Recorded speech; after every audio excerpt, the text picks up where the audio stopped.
The girl had no name, at least none she could remember. The first memory she had of herself was waking up under the skeletal remains of a broken wagon, the wooden wheels half sunk into the dusty earth.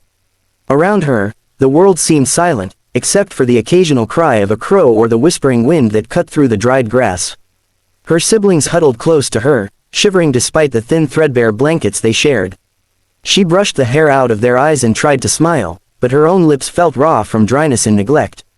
Hunger gnawed at her stomach like a persistent shadow, yet she kept it at bay, swallowing what little scraps she could find and passing what remained to her brother and youngest sister. The town of Dustwell Creek was small and merciless. People noticed the three children wandering near the outskirts, but most pretended not to see them. "Those kids belong to no one," they whispered. Others gave quick, pitiful gestures, half a loaf of bread, a handful of dry beans, but nothing more. The girl learned early that sympathy was fleeting, like the morning fog that evaporated as the sun climbed higher.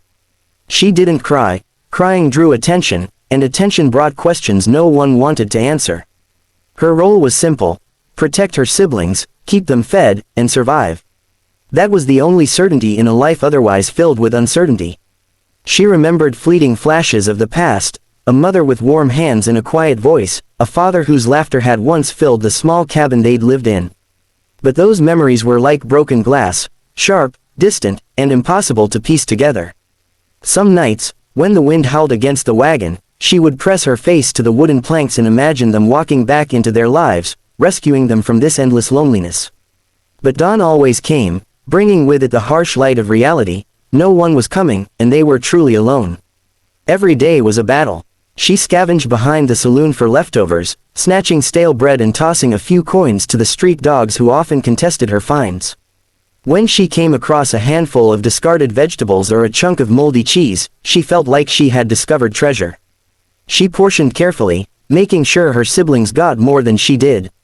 Some mornings, her brother's small face would light up with delight over a single scrap, and the youngest would giggle at the simplest gesture, a smile, a brush of hair, a gentle hand on her shoulder. Those tiny sparks of happiness were her only reward, her only reason to keep going. Despite the hardships, the girl had grown clever. She learned to read the moods of strangers, to anticipate which passerby would throw a bone and which would swing their gaze away with disdain. She became an expert at hiding their meager possessions, scraps of clothing, a few coins, a ragged blanket, because theft was a constant threat. Yet, there was also a stubborn resilience in her that surprised even herself. She refused to give in to despair. Even when the nights were cold and the wind sliced through the thin blankets, she whispered promises to her siblings. "Tomorrow, we'll eat better," she'd say. "Tomorrow, it will be different." And though she didn't know if tomorrow would ever come, the words gave her a fragile hope to hold on to. It was during one of these uncertain days that he arrived. Dust swirled along the main street of the town as if the earth itself were restless. A stranger rode into Dustwell Creek, a tall, broad-shouldered man with a wide-brimmed hat and a horse that seemed almost as steady as its rider. There was a calm authority in his movements, a quiet assurance that made the townspeople pause and stare. His eyes swept over the town, but it was the girl and her siblings, huddled near the edge of the creek, that drew his gaze. She had been shielding them with her small frame, her arms wrapped tightly around her brother and sister as if she were the only barrier between them and the harsh world. The rancher, whose name was Cade Mercer, stopped his horse a few yards away and studied them. Something in his chest tightened, a mixture of recognition and empathy. He had seen fear and struggle before, on his ranch, in the lives of those who were overlooked. But the sight of this girl, so small and determined, protecting her siblings with sheer force of will, stirred something he hadn't felt in years. He dismounted slowly, not wanting to startle them, and reached into his saddlebag. There was food, yes, but also warmth, and most importantly, a willingness to help without a single question. Cade Mercer returned the next morning, his horse's hooves kicking up clouds of dust as he rode slowly toward the edge of town. In his hands were 3 tin plates, a loaf of freshly baked bread, and a thick woolen blanket. The children froze, unsure if this was another trick of the cruel world or something real. The girl's heart beat faster, a mix of hope and fear tangled in her chest. She had learned to be cautious, trust came slowly, and kindness often had a hidden cost, but something about Cade felt different. "Morning," he said gently, his voice calm and steady. "I brought something for you all." The girl studied him for a long moment. His eyes didn't waver, didn't judge. They simply looked at her and her siblings with a quiet concern that felt foreign yet comforting. She didn't speak. Instead, she knelt beside her brother and sister, keeping them close while she watched him carefully. Cade knelt too, setting the food and blanket before them without a single demand or question. "You got a name, sweetheart?" he asked softly, as if the question itself carried no judgment. The girl's eyes narrowed. She had been asked this countless times by strangers, teachers, even the sheriff, and always, she had no answer. "I only answer when someone needs me," she replied quietly, her voice almost a whisper. Cade frowned, not in annoyance but in thoughtfulness. "That's a strong answer," he said. "But I think you deserve more than scraps and running. All of you do." Over the next several days, Cade returned repeatedly. He didn't come with demands or ultimatums, but with lessons and care. He showed her brother how to whittle sticks into small tools, taught the youngest how to braid rope, and left gifts, small, thoughtful things like soap, boots, and dried meat. He never asked for anything in return. The townspeople noticed, of course. Whispers traveled faster than the wind in Dustwell Creek. "Why's a rancher wasting time on strays?" someone asked. "He'll regret it. That girl's trouble waiting to happen," another muttered. Cade ignored them all. He was patient, steady, and unyielding, like the slow pull of the river through the creek. Slowly, the girl began to notice that the world didn't always have to be cruel. That even though people might fail you, there were those who would not. That the kindness of a single person could feel like the dawn breaking after a lifetime of darkness. One evening, the girl struggled to hide a torn boot she had worn until it fell apart. Her fingers trembled as she tried to patch it together with scraps of cloth and thread. Frustration boiled over into tears, hot and bitter, spilling over her cheeks without warning. Cade, who had been quietly observing from a distance, knelt beside her. "You don't have to do everything on your own," he said softly. She looked up at him, anger and fear flashing in her eyes. I have to protect them," she whispered. If I fail, they'll be lost." "You're strong, yes," Cade said, "but strength doesn't mean you carry the world alone. You don't have to. You have me now, and all of you have each other." She didn't respond immediately. The words sounded strange, even frightening. Could anyone really care without wanting something back? Could a stranger, no, a man she barely knew, really offer them safety and a home? Cade's patience never wavered. Night after night, he came by, sitting on the edge of the wagon or leaning against a fence post, letting them adjust to the idea that someone could care. Then, one evening, as the sun dipped behind the dusty hills and painted the sky in bruised purples and golds, he spoke the words that would change everything. "You deserve more than scraps and fear," he said, his voice unwavering. "All of you do. Come home with me. Come to the ranch." The girl froze, her hands gripping her siblings tightly. A home, no one had ever offered them that. Charity, pity, fleeting gestures, yes. But a home, that was something she had only dreamed of, a word she didn't even know how to hold. "Why?" she whispered, her voice breaking. Cade met her gaze, steady and certain. "Because family isn't always about blood," he said. "It's about choosing someone, and once you choose, you never leave. I choose you. I choose all of you."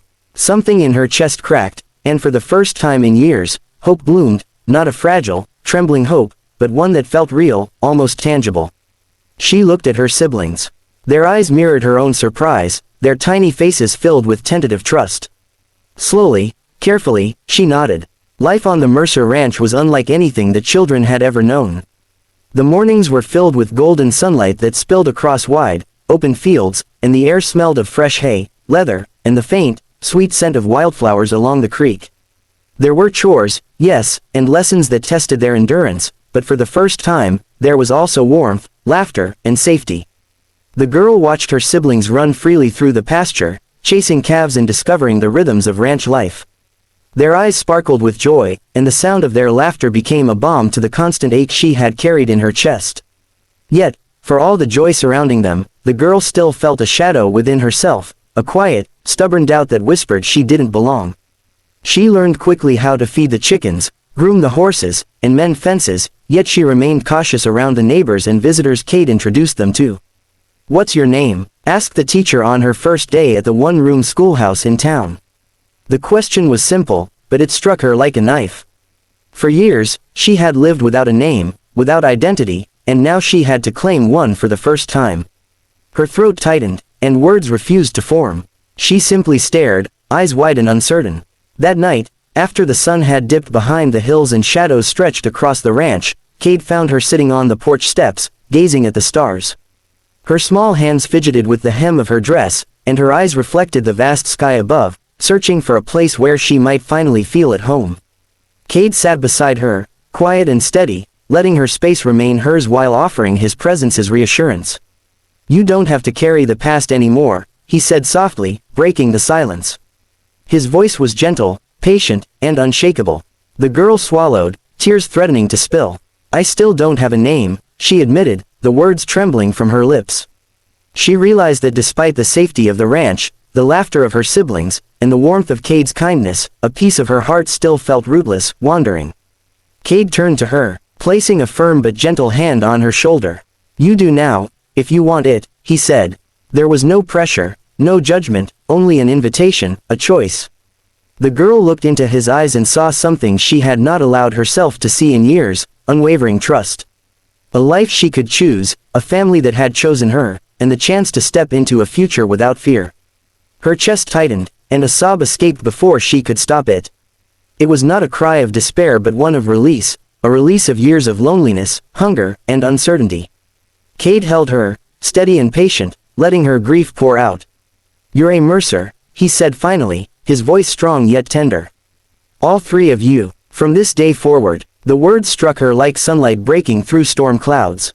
Mercer, her new name, carried weight, strength, and belonging. For the first time, she felt that she was not invisible, that she could stake a claim in the world. Her heart swelled with relief, gratitude, and a sense of wonder that nearly brought her to her knees. She clutched her siblings to her side, feeling the warmth of their small bodies and realizing they, too, had a home now, a place where they would never be left behind again. In the following weeks, she embraced her new life with cautious joy. She attended school with her siblings, learning to read and write under the patient guidance of a teacher who noticed her keen mind. On the ranch, Cade taught them skills they had never imagined, how to care for horses, mend fences, and track the movements of cattle. Slowly, the girl discovered that she could dream again, that hope was not a fragile illusion but something real, something she could nurture alongside her siblings. Evenings on the porch became their ritual. They would watch the sun set behind the rolling hills, painting the sky in brilliant oranges, purples, and golds, while Cade told stories of his youth, his voice weaving warmth into the quiet. Sometimes the girl would speak, sharing memories of the life they had left behind, not out of longing, but to honor the journey that had brought them here. And Cade always listened, never rushing, never judging, always reminding them that they were worthy of love, of care, of belonging. The girl learned to laugh again. She learned that a name could carry power, that it could claim her place in the world. And as she whispered her new name into the night, the stars above seemed to shimmer brighter, as if celebrating the arrival of someone who had finally found where she belonged. For the first time, she could imagine the years ahead, not as a struggle for survival, but as a life filled with hope, family, and the quiet, steadfast love of a man who had chosen them when no one else would. In that moment, beneath the endless sky and surrounded by the life she had been given, she knew with certainty that they were home. And for the first time, she allowed herself to believe in a future where love, safety, and family were not just dreams, but reality. If you want, I can now compile the full 3-part story into one polished version, ready to be published or shared, with all parts expanded and flowing smoothly. Do you want me to do that?